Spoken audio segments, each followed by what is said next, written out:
Welcome to Shazia की पाठशाला। दोस्तों, मेरा ये मानना है कि जिंदगी और खाना जितना सिंपल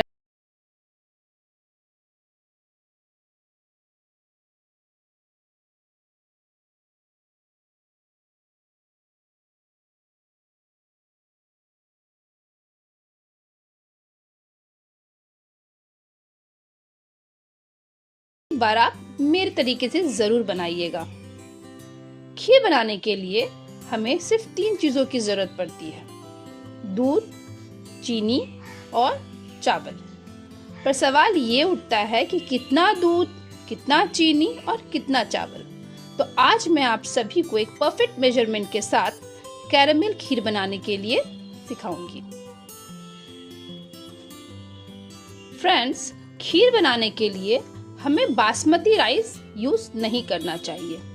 अब आप पूछेंगे कि बासमती राइस तो अच्छा राइस होता है।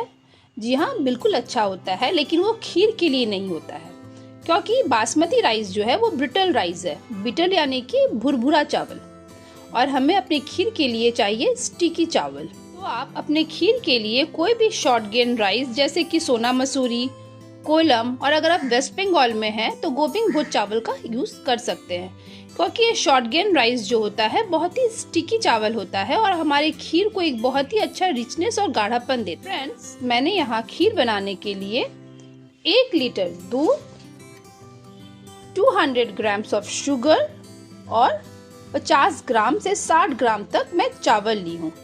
देखिए फ्रेंड्स, अगर आपको खीर गाढ़ी बनानी है तो 60 gram is enough, not more than 60 gram of चावल। ओके। और कुछ आलमंड्स मैंने ले लिया है गार्निशिंग के लिए। आप चाहे तो और भी ड्राई फ्रूट जैसे कि पिस्ता, काजू का भी इस्तेमाल कर सकते हैं, पर मेरे पास आज यहाँ पे सिर्फ आलमंड अवेलेबल है तो मैं आलमंड यूज करूंगी। और कैरेमल बनाने के लिए हमें सबसे पहले क्या करना है? सबसे पहले कैरेमल बनाने के लिए हमें अपने पैन को हीट कर लेना है। और कैरेमल हम जब भी बनाएंगे हाई फ्लेम में बनाएंगे, क्योंकि अगर लोअर फ्लेम में हम कैरेमल बनाते हैं तो हमारा शुगर जो है वो क्रिस्टलाइज हो जाता है। इसलिए कैरेमल बनाने के लिए हमें हमेशा मीडियम टू हाई फ्लेम रखना है। अब आप देख रहे हैं कि मेरा पैन गर्म हो गया है। मैं ये 200 ग्राम्स ऑफ शुगर उसमें स्प्रेड कर दूंगी।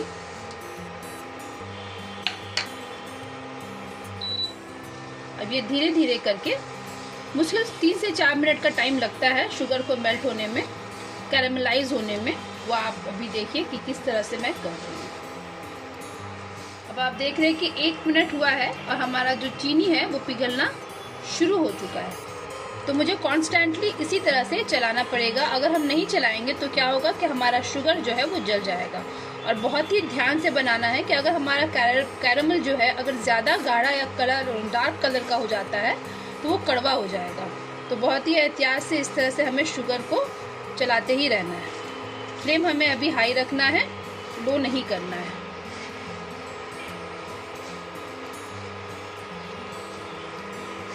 ये देखिए, लगभग 1.5 मिनट में हमारा चीनी का जो कंडीशन है ये कुछ इस तरह से है। अभी और हमें 1.5 मिनट लगेगा।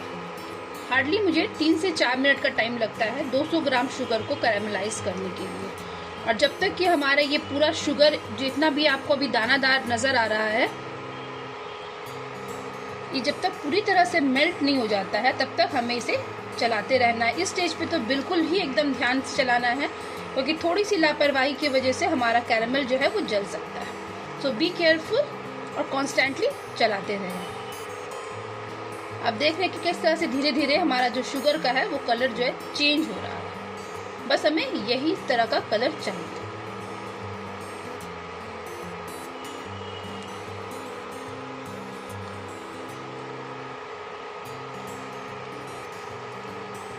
आप देख रहे हैं फ्रेंड्स कि शुगर का कुछ कुछ दाना अभी भी बाकी है। इस स्टेज पे आके हमें फ्लेम को थोड़ा धीमा कर देना है और बहुत ही अच्छे ध्यान से यहाँ पे हम लोग क्या करेंगे, हाफ कप पानी मिक्स करेंगे शुगर को, ताकि ये शुगर जो हमारा कैरेमलाइज हो गया है वो वापस से हार्ड फॉर्म में ना आ जाए। तो ये स्टेज पे हमें बहुत ही ध्यान रखना है, क्योंकि जब हम पानी डालते हैं तो ये थोड़ा सा बाहर की तरफ भी आने का डर रहता है। बस यही कलर हमें चाहिए हमारी कैरेमल के लिए। आप देख लीजिए ये कलर को, ये इस स्टेज पर थोड़ा सा और हम चलाएंगे। अब हम इसमें पानी ऐड करेंगे। बहुत ही फ्लेम को हमें पहले धीमा कर लेना है। अब हम इसमें पानी ऐड कर रहे हैं। ये देखिए, हाफ कप ऑफ वाटर धीरे से हम डालेंगे और बहुत ही एहतियात से दूर हटते हुए। अब जब तक ये हमारा ये ना हो जाए, ये देखिए इस तरह से इसमें जो उफान आने लग गया है, ये पानी को हमें पूरी तरह से अच्छा से मिक्स करना है। जब तक ये मिक्स ना हो जाए हमें इसे चलाते ही रहना है। जब ये पूरी तरह से मिक्स हो जाएगा ये पानी हमारे शुगर में, तब हम इसे बंद कर देंगे और ठंडा होने के लिए रखेंगे। ये देखिए फ्रेंड्स, कितना ही अच्छा कैरेमल का जो कलर आया है। फ्लेम को धीमा रखते हुए हम पानी को जो है शुगर में मिक्स कर रहे हैं। कंप्लीटली इसे अच्छी तरह से मिला लेना है ताकि ज़रा सा भी जेल फॉर्म ना रहे। देख रहे हैं मैं किस तरह से मिला रही हूँ। आपको भी बिल्कुल इसी तरह से बहुत ही सावधानी के साथ ये काम करिएगा, क्योंकि शुगर जो है बहुत ही ज़्यादा गर्म होता है। हाथ पे लगने से हमारे हाथ जल भी सकते हैं। बस इतना ही। अब हम अपने फ्लेम को ऑफ कर देते हैं और थोड़ी देर के लिए इसे अभी हम चलाना है। तब तक इसका जो थोड़ा सा वेपर है वो बाहर हो जाए और ये थोड़ा सा रूम टेम्परेचर में आ जाए, तब तक हमें इसे चलाना है।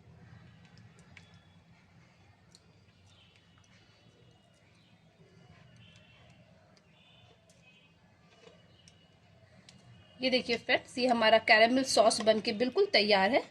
अब हम इसे ठंडा होने के लिए रखते हैं। और हम मैंने यहाँ पे क्या किया है, मैंने जो आलमंड्स लिया था उसे मैंने बारीक चॉप कर लिया है। और जो चावल था, जो 60 ग्राम मैंने गोविंद भोग चावल लिया है, क्योंकि मैं वेस्ट बंगाल से बिलोंग करती हूँ तो हमारे यहाँ गोविंद भोग चावल अवेलेबल है।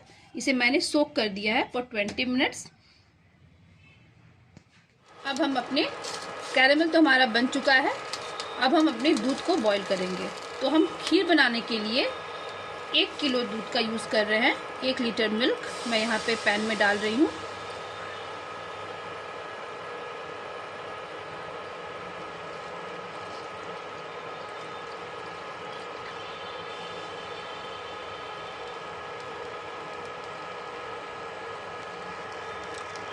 मैंने फुल फैट मिल्क का इस्तेमाल किया है। खीर के लिए हमें कभी भी टोन मिल्क का इस्तेमाल नहीं करना चाहिए, क्योंकि खीर की जो रज़ाइयत है, जो रिचनेस है, वो फुल फैट मिल्क से ही आता है। और जो चावल में जो भुरभुरापन होता है उसे भी दूर करने के लिए हमें फैट्स की ज़रूरत पड़ती है। इसलिए हमें हमेशा ये ख्याल रखना है, जब भी हम अपने खीर के लिए दूध लें, बिल्कुल 100% फुल फैट मिल्क लें। अब आप देख रहे हैं कि मैंने यहाँ 1 लीटर दूध जो है बॉईल करने के लिए चढ़ा दिया है। जब हमारे दूध में बबल्स आने लगेंगे, यानी कि एक उबाल आ जाने के बाद हम इसमें अपना चावल ऐड करेंगे। और बीच बीच में हमें इस तरह से दूध को चलाते रहना है ताकि तले में ये चिपके नहीं। और ये मेक श्योर कर ले कि जो भी हम दूध के लिए पतीला यूज़ करते हैं उसका जो बेस होता है वो हमें थोड़ा मोटा वाला लेना चाहिए। अब आप देख रहे हैं फ्रेंड्स कि मैं दूध को इसी तरह से चलाते हुए 5 मिनट तक पका चुकी हूँ और दूध में अच्छा से एक उबाल भी आ गया है। अब ये टाइम है जहाँ पे हम दूध में चावल को ऐड करेंगे। ये मैंने जो चावल धोकर सोक करके रखा था वो चावल अब हम इसमें ऐड कर रहे हैं। और मैं आपको साथ ही में एक ट्रिक भी बताऊंगी जिससे हम कम समय में अपने खीर को किस तरह से गाढ़ा कर सकते हैं बिना खोआ के। एंड तक इस वीडियो में आप बने रहें।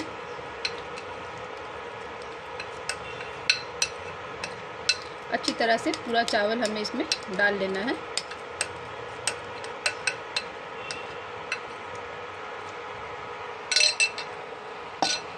और इसे अब हमें चलाते रहना है।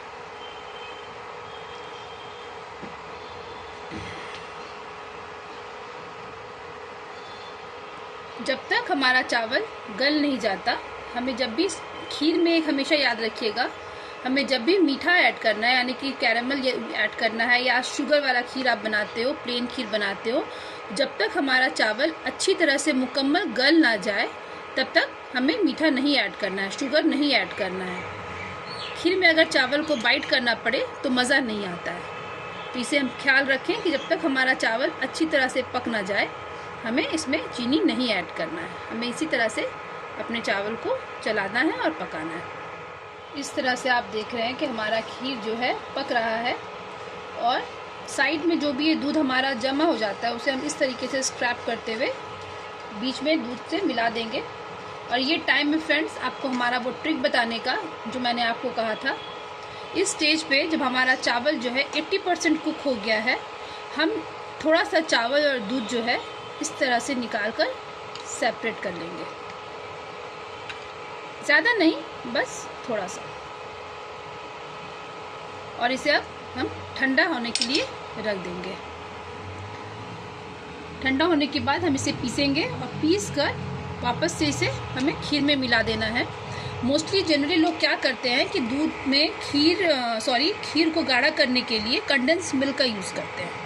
बट आप अगर मेरा इस ट्रिक को फॉलो करोगे, इस मीडियम मतलब 80% चावल कुक हो जाने के बाद अगर आप निकाल के ठंडा करके इसे वापस से ग्राइंड करके अगर आप खीर पे ऐड करते हो, then there is no requirement of any condense milk, और कोई कहेगा नहीं कि आपने इस खीर को बिना कंडेंस मिल्क का बनाया है। अब हम इसे इसी तरीके से चलाते रहेंगे। आप देख रहे हैं कि हमारा जो दूध है वो 50% कम हो गया है। ये भी और भी गाढ़ा हो जाएगा जब हम अपना ये चावल पीस कर इसमें डालेंगे।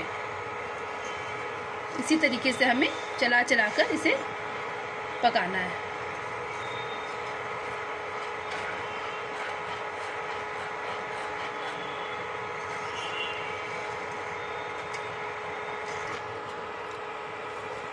ये भी आप देख रहे हैं किस तरह से हमारा खीर जो है बिना कंडेंस मिल्क के ही अभी तक गाढ़ा हो गया है। आपको लग रहा होगा था कि 1 लीटर दूध और 60 ग्राम चावल आपको काफ़ी कम लग रहा होगा, पर अभी आप देख रहे हैं हमारा खीर कितना गाढ़ा हो गया है। अभी इसी स्टेज पे जो हमने पहले चावल निकाल के रखा था दूध के साथ में, ये मैंने पीस कर कुछ इस तरह से कंडेंस मिल्क की तरह कर लिया है। अब आप इसे ऐड कर दीजिए अपने इस खीर में।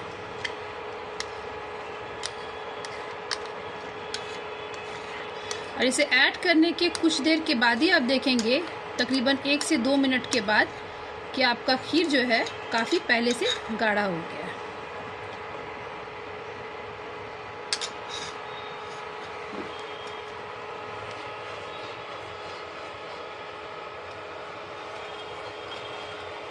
जितना भी आपको गाढ़ा करना है आप अपने खीर को गाढ़ा कर लीजिए। फिर उसके बाद जो हमने कैरेमल बना करके रखा है वो हम डालेंगे, क्योंकि अगर आप पहले ही कैरेमल ऐड कर देंगे तो हमारा चावल जो है गलेगा नहीं। तो जितना आपको गाढ़ा चाहिए आप अपने चावल को 100% पका लें बिल्कुल।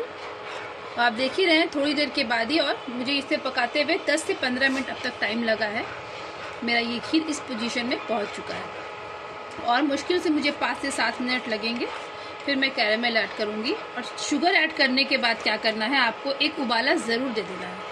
So cook the kheer after adding the sugar. Don't cook so much, but cook it little bit. Okay?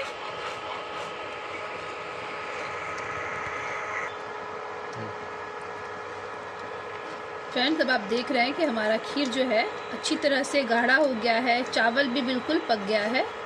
अब हम इसमें अपना कैरेमल मिक्स करेंगे। ये देखिए जो मैंने कैरेमल बना कर रखा था, ये कैरेमल मैं अब इसमें ऐड कर रही हूँ।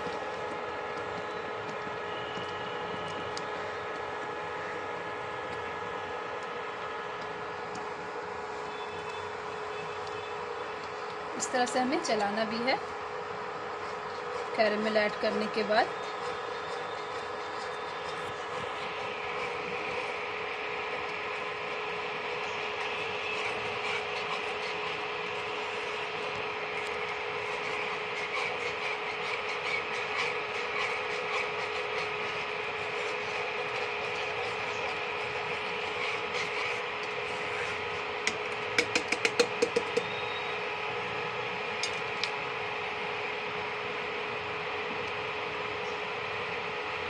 इस तरह से देखिए हमारा खीर जो है किस तरह से कलर चेंज हो रहा है, इसका कैरेमल के कलर में आ जा रहा है।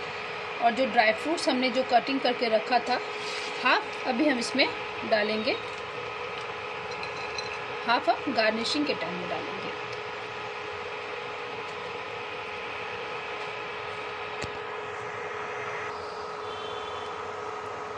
अब हम इसे 1 मिनट तक इसी तरह से पकाएंगे, क्योंकि मैंने आपसे कहा है कि शुगर डालने के बाद you have to cook some time, क्योंकि ऐसे ही हम लास्ट में चीनी डालना और चीनी डालकर खीर को सर्व कर देंगे, ऐसा नहीं होता है। हमें चीनी को भी पकाना पड़ता है। और जो कि हमारा कैरेमल ऑलरेडी पका हुआ था, ऑल्दो हमें इसे थोड़ा सा स्टर करना है एटलीस्ट फॉर 1 मिनट।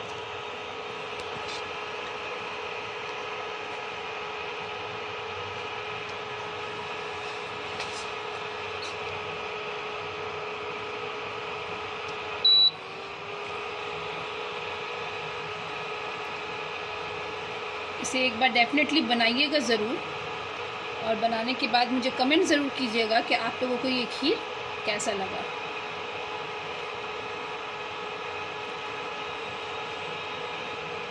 और फ्रेंड्स, ज़्यादा से ज़्यादा शेयर करें ताकि हमारे देश भर में जितनी भी हमारी बहनें हैं जिन्हें खीर बनाना अब तक नहीं आता है, कैरेमल खीर बनाना, उन तक भी ये नॉलेज पहुंच जाए। अब आप देख रहे हैं कि हमारा खीर कितना गाढ़ा हो गया है। इस तरह से ये स्पैचुला में अगर मैं अपना फिंगर करती हूँ तो एक लाइन जैसा बन जाता है।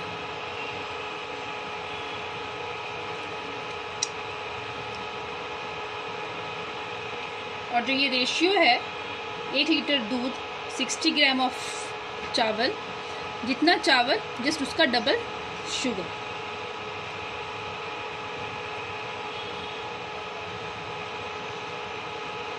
लेकिन 1 किलो में खीर के लिए 60 ग्राम से ज़्यादा चावल मत लीजिएगा, क्योंकि वो भी गाढ़ी खीर के लिए 60 ग्राम, उससे ज़्यादा हम चावल खीर पे यूज़ नहीं करते हैं। और अब जितना भी चावल यूज़ करेंगे उसका हाफ आप शुगर ले लीजिएगा, सॉरी उसका डबल आप शुगर ले लीजिएगा।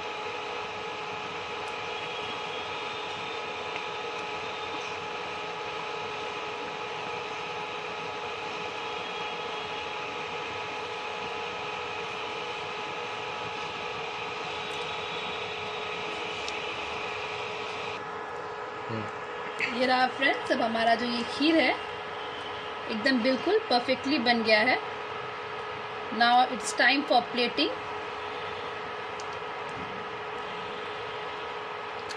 मैं आपको प्लेटिंग करके भी अपनी खीर को दिखाती हूँ। अब हम अपने चूल्हा को यहाँ पे ऑफ कर देंगे।